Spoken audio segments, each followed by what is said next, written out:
are live with Fox 10 Talks. You can watch us every morning on the Fox local app, on fox10phoenix.com, and, of course, on our YouTube page as well. Lots of folks join us every morning. We appreciate it, that's for sure. It gives us a chance to go a little more in-depth with some of the big stories from the morning show.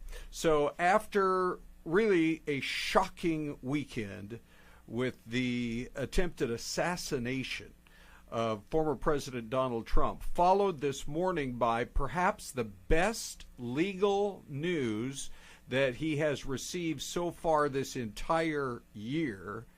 And now we're on standby mode to see who the vice presidential nominee is going to be. We're going to be talking all about that this morning here on Fox 10 Talks. We're also going to be talking about some of the Prime, tomorrow's Prime Day, and there are some scams that you are going to want to be on the lookout for. We've got the kind of the latest info on that, plus many other stories. But let's get started right now. John Hook joins us this morning from Milwaukee. If you're not a longtime Fox 10 viewer, you may not know, but John, every 4 years, you can just count on his coverage, both of the primary elections, but also once we get to the heart of the campaign season with some of the very latest info from each of the two big conventions. So, John, good morning, friend. Hey, good morning, Ron. Great to talk to you. Yeah, great to have you on, too. I'm just kind of thinking back to some of the... By the way, this is your what convention? How many of these have you done, John? Do you keep track? This is the ninth. The first one I went to was San Diego in 96. Then we went to Chicago for Clinton's second go-around. That was in 96. I could run them all down for you, but... Yeah. Milwaukee's a first, actually, for me, although Chicago will be the second go-around when we go there. Yeah. Maybe you could give us, I think I have a live cam from just outside, or actually now the camera's inside. We can see the convention stage. And with all the experience you've had, you've been to a lot of convention. How's security there, and how's the overall setup compared to some of these other conventions, John? I would say this is the tightest next to George W. Bush's second nomination, which was in New York City. He had it in New York City in 2004 because of, obviously, 9/11. So he did it at Madison Square Garden, and I've told the story before, but I don't think it's made air yet. Just to give you a sense of how secure this stuff is and how they think of everything, I went up on the stage at Madison Square Garden where Bush gave his speech accepting his party's nomination. I went up there after the conclusion of the convention just to get a couple of pictures. And I went up there, and when I got behind his podium, I realized that there was a trap door right under the podium. And they literally had this planned out that if anything happened in Madison Square Garden, they would open the floor and Bush would go down into a padded area. They'd literally drop him from the stage. Wow. That's incredible. Yeah. Okay, well, it is incredible. Yeah, those are the kind of insights, that we were wanting to hear from you. As far as today goes, I imagine you've already kind of been driving around downtown Milwaukee. Have they set up a perimeter? What are you hearing about oh, man, how tight yes. it is? We're navigating it right now as we speak. We're driving, and it is so Byzantine, I can't even describe it. You go on ways to try to get to the hotel, and you'll take a right turn, and all of a sudden it's blocked off out of nowhere. We're encountering it right now. We can't get to our hotel because every access road that we're trying to grab is blocked. So we're going to have to figure something out to get back to our hotel and regroup before we go tonight. But yeah, it's a really heavy perimeter, and I know the Secret Service is saying nothing has changed since Saturday. Frankly, I don't buy that. I don't think they can afford any missteps after Saturday. Right. That was, in my view, an epic failure. And, Secret Service does a great job, but, to allow somebody on a rooftop after 1963 in Oswald up in the school book depository is beyond me. I just don't know. That became, you know, a non-starter. They would sweep every building that had any vantage point after what happened in Dallas, and I just cannot believe that guy was able to get up on a roof and take a shot. It's incredible to me. And, you know, there's video that's emerging today that shows people for a couple of minutes, as soon as the guy got up on that roof, for a couple of minutes yelling, trying to get the attention of police that, hey, there's a guy up here on the roof, and they were growing concerned.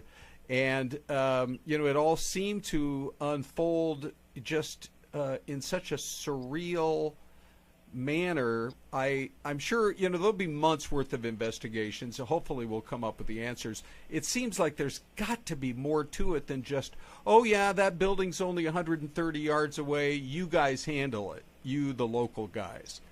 I mean, to me it just doesn't quite add up. I think you're right.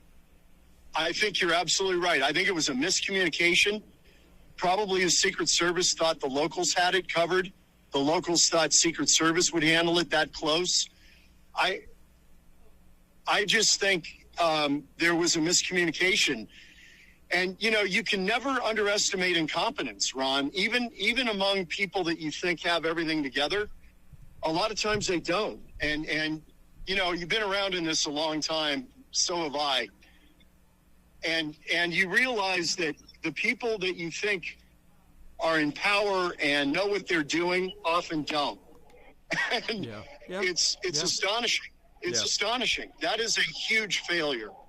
All right, well, we'll learn a lot more about that. You know, no surprise here, but they're already selling T-shirts out there of this shot that we're showing people. It's so iconic. I've heard people say this will be an image that lasts through time, talking about the American flag in the background, the president with blood on his face, and that fist raised defiantly in the air. Yeah, and I think, you know, Ron, I made the point this morning on the morning show.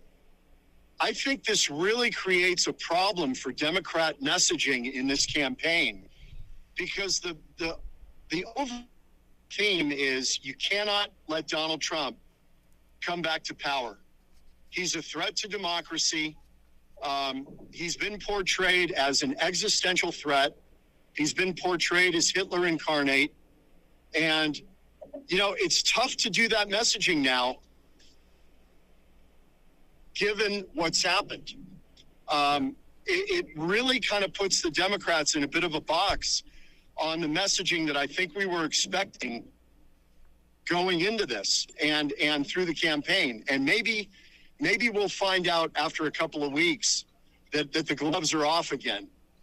And maybe that may be the case. Yeah, maybe so. So, John, do you think it changes the race, what happened on Saturday? You know, I do. I go back and I think about as bad as the performance was for Joe Biden 2.5 weeks ago in the debate, the polls really did not move that much. Does this change the race, and possibly substantially? Well, here's where I think it might change it. It may soften Trump a little bit.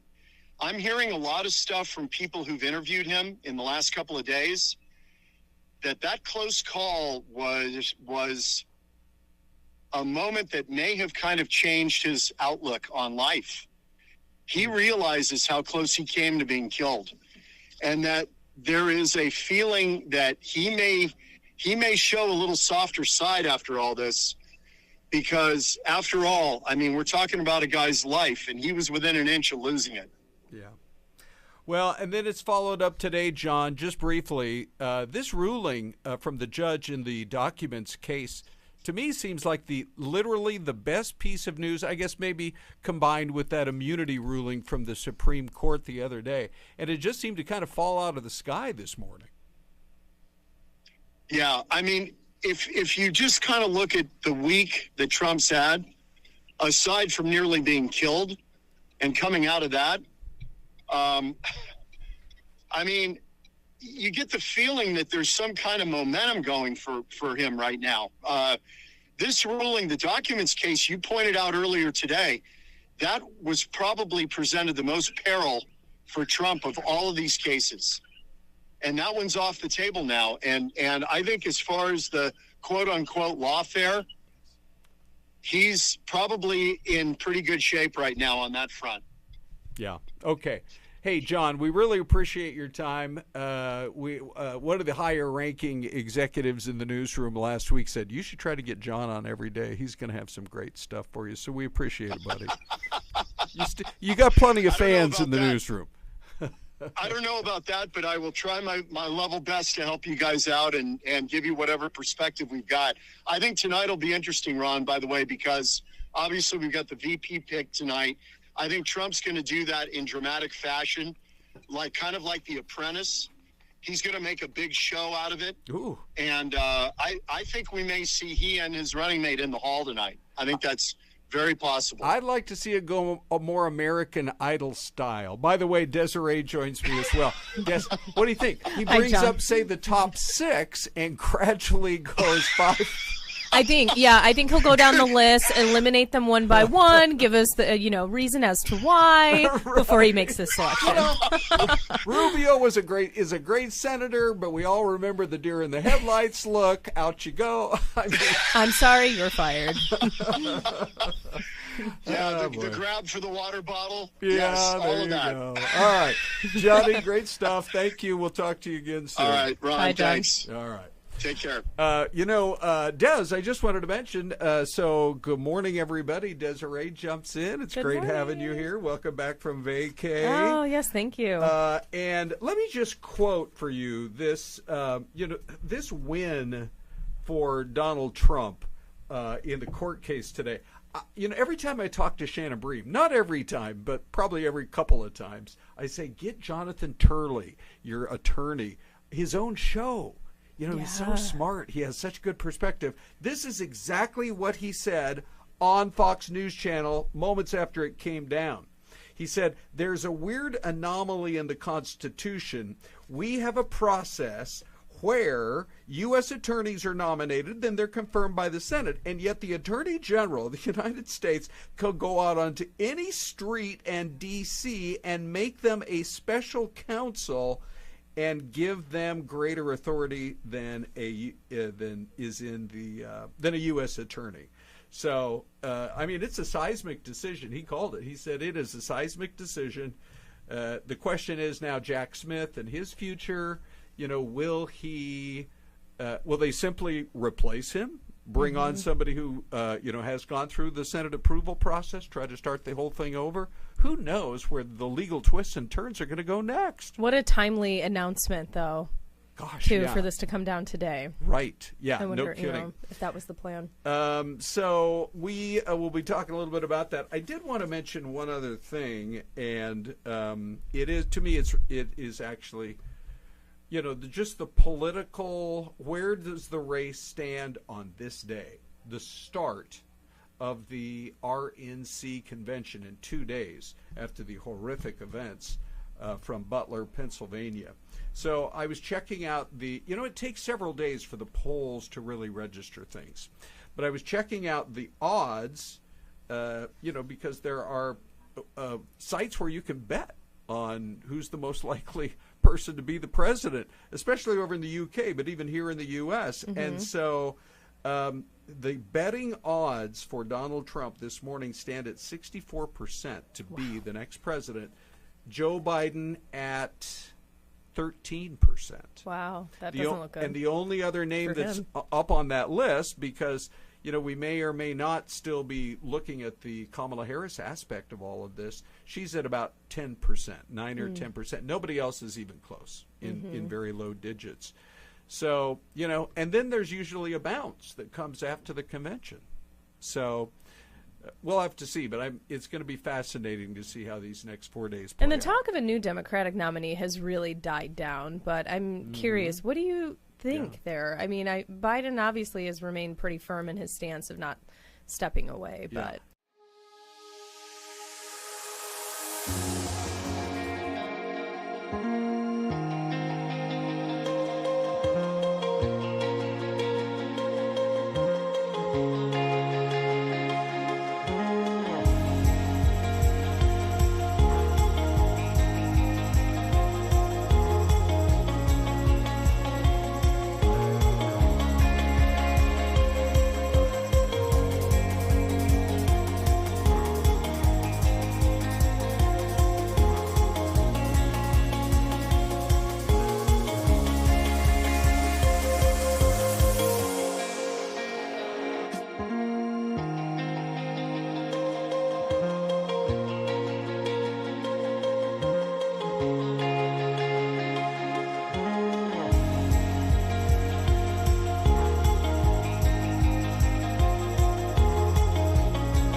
We welcome you back with pictures coming in from El Salvador. How about that, Des? It's a brand new camera, and they put it in El Salvador. That's interesting. Yeah. I'm all for it, though. This is a nice view. Yeah, for sure. They call it the land of the volcanoes. Did you know they have not one or two, but about 20 active volcanoes, even though it's the smallest country in Central America? My goodness. Yeah. The land of the volcanoes. Scary. And it's also the land of the coffee beans. They're famous for some of the best coffee beans in the world, the Arabica coffee bean. So, anyway, thank you to Dean Fazzini working the live cam and showing us the very latest on that. So, by the way, I just thought maybe we'd talk for a minute about this rain that came pouring into the valley last night, and the fact that at 0.33 inches of rain, Des, we got more rain last night than the entire monsoon last year. That is hard to believe. Isn't it? Well, yes and no. It just puts last year into perspective. We really had no rain. Right. Yeah. And so, for once, Sky Harbor gets blasted. You know, so often we'll have rain. We both live out in the East Valley. We'll have rain out there, and Sky Harbor had a trace, right? Yep. And now it looks like it was a different situation. And you know, some of the pictures coming in just show you it was pouring. Anita lives up in the North Valley, and she said it just woke her up and scared the heck out of her for a while because it was intense. A late storm about 9:30 too, when folks are either in bed or getting to bed. So. Yes, right, for sure. And I think we might have. Let me just look here. That looks like snow on the ground. And it's an hour and a half drive from us. It's hail, but it hit with full force in Payson. Isn't that incredible? Yeah. I'm still, amazes me all the different types of weather events we can have in different parts of the state, or you know what it looks like here in Payson. It's so green, and our pictures from Sedona this morning too. Right. Oh gosh, so green. You know what, Des, let's go have some fun. I told Dean, I said, just give us a picture live right now as you scan across the state. Who knows, maybe he pulled up Sedona. Let's see. Oh no, it's right here. From high atop South Mountain, you can see some of those clouds overhead. We had a beautiful sunrise today over Camelback Mountain, which you can barely see through the wires there. And a little bit of haze still in the sky early this morning, because we did have dust storm. I had the dust storm in the East Valley. Right. We didn't get any rain. Yeah. And that was still kind of hanging out this morning, early this morning. I slept like a baby last night. The last thing I remember is seeing the trees in our backyard just swaying back and forth. Yes. I did look out at my tree and I thought, oh my goodness, I think I need to probably get that trimmed out a little bit more. I was thinking maybe it was too full. And I was like, don't come down on me. Oh, gosh. All right. Well, anyhow, we welcome you back, and thanks for joining us here on Fox 10 Talks. Ron Hoon with Desiree. And Des, you know, Prime Day is tomorrow. Do you get excited about Prime Day, or do you just kind of move on? You know, I'm going to try not to get too excited this year, Ron. Really? Yeah, okay. We need to exercise self-control. I mean, if there's something that I really need, now is a good time to look and see if it is going to be discounted. Yeah. But otherwise, no. I don't have anything on my list. Do you? No. I mean, I used to jokingly say, hey, welcome to Prime Day. You can get $10 off on a Fire Stick. Yeah. But, you know, in talking to people, a lot of people swear they find great deals. But I just thought, as a sort of a public service, I've been looking through lists of there are real concerns this time of year, probably starting today and for the next few days, about some of the scams to be on the lookout for, and it starts with fake emails.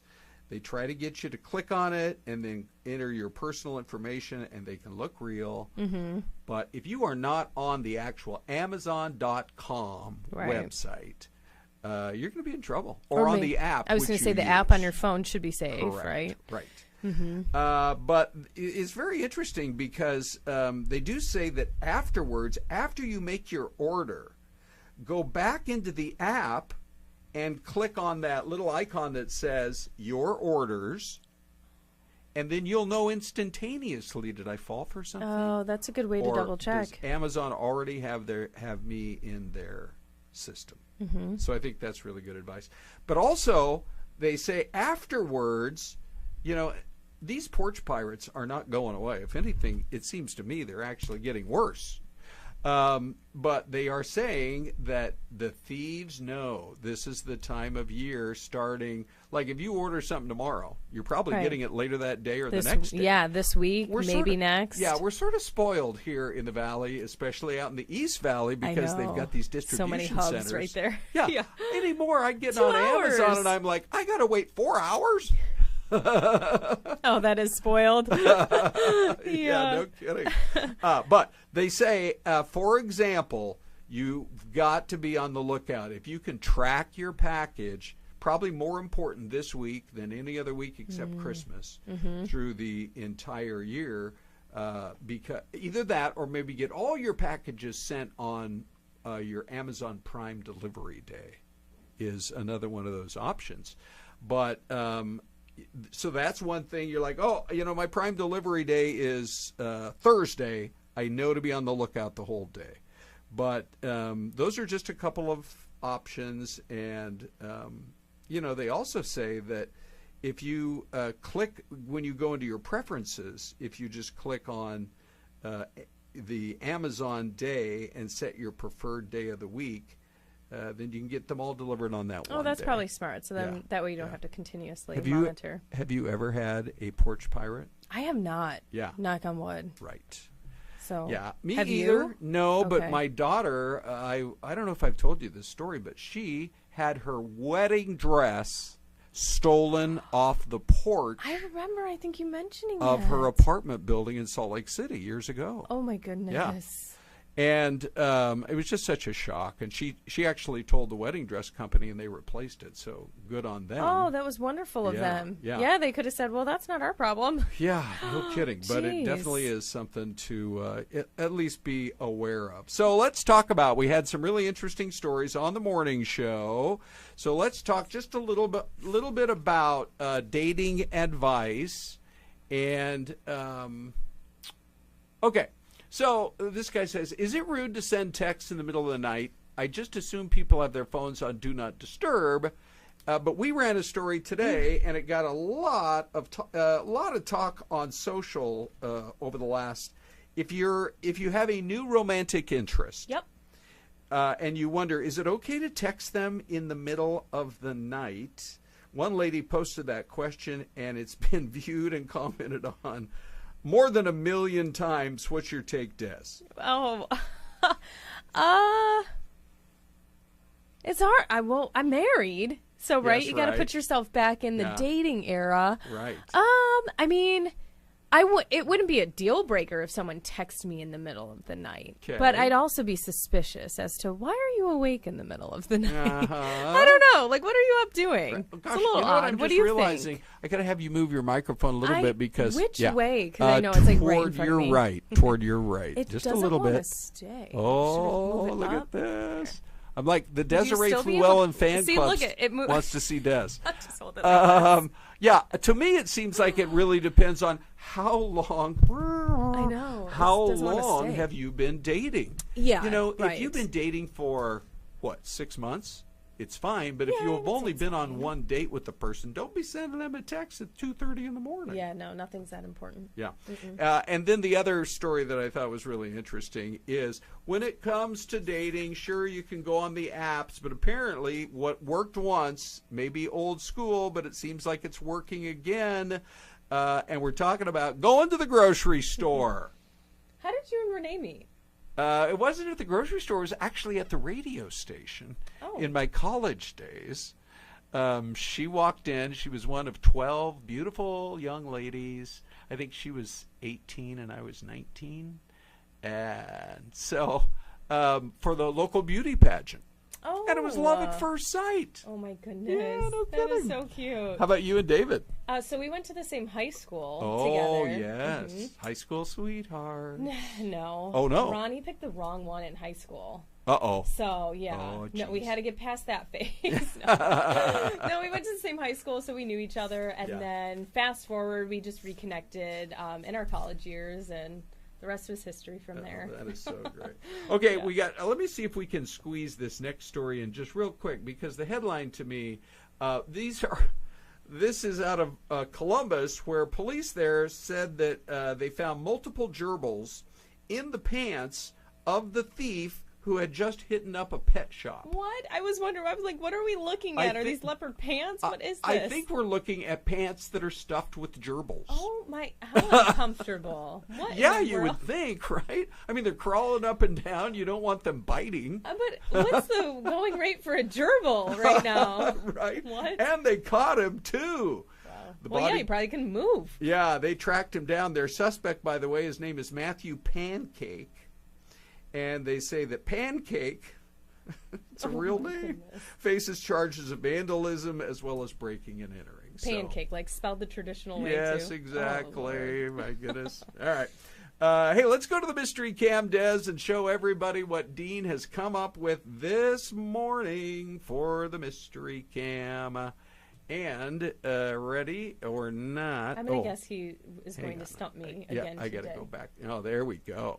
All right. Oh, boy. So let's just see. Ooh, okay. A city on the river. Some older brick buildings. The Mystery Cam. I forgot. You don't really like this segment very much. I don't think I ever get it right. I like the hills. It's an older town. You can tell with the bridge and the power lines coming through. I'm going to go somewhere in New England. I'll say Connecticut. It is very green. You like New England as a possibility? Mm-hmm. Okay, you want to go like... Yeah, I'm going to put my vote behind you. Okay, 2 for Connecticut. Let's see what happens. Des is going to unveil the answer. I'm such a cheater. Yep, I was thinking the same thing. Yeah, ready? Oh, right. East Providence, Rhode Island. Oh, so yeah, we were in New England. We were at least in the right 6. Yep. Yahoo! Yeah, all right, that. One more look, everybody, at East Providence, Rhode Island. It was today's Mystery Camp. We just want to say thanks, you guys, for spending some time with us on Fox 10 Talks. Tell all your friends about it, and we're here live on YouTube and the Fox Local app every morning. Want to chat with us? Go to Fox 10 Talks at fox.com. Should we wrap it up, Des? We should. Thanks for having me, Ron. Great. Glad to have you in.